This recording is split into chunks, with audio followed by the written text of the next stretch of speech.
রাজধানী জাতীয় শতাব্দী উদ্যানে শান্তি সমাবেশে জাতির উদ্দেশ্যে আমার জিজ্ঞাসা, আজকে বর্তমান এই বাংলাদেশে আমরা যা দেখছি, বলুন, হাত উঁচু করে বলুন, আমরা কি আজ খানকায় নিরাপদ?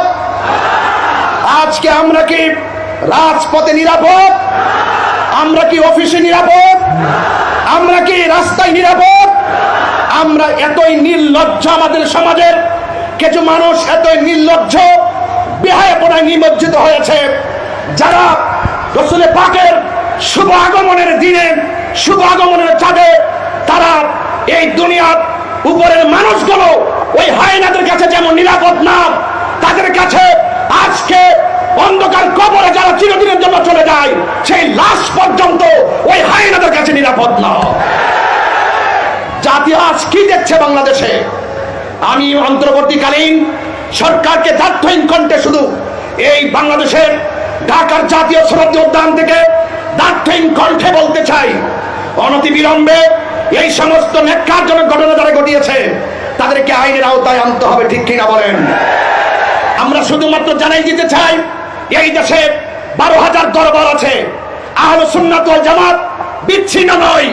আজ আহলে সুন্নাত ওয়াল জামাত সকল পীর মাসে সব অঙ্গ সংগঠন আজ ঐক্যবদ্ধ, ঠিক কিনা বলেন?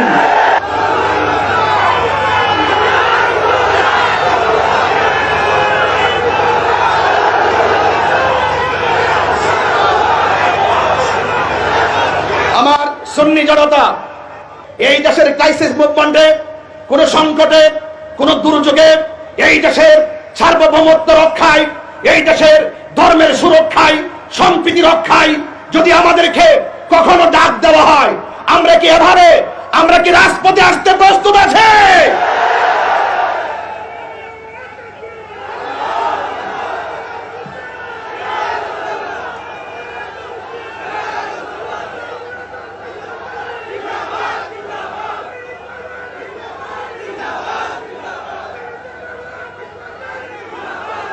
আমার ভাইয়েরা, আখিরি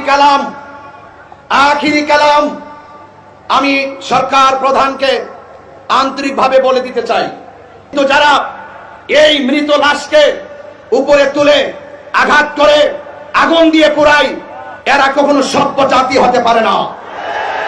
এরা বর্বর জাতি হিসেবে বারবার বিবেচিত হয়েছে।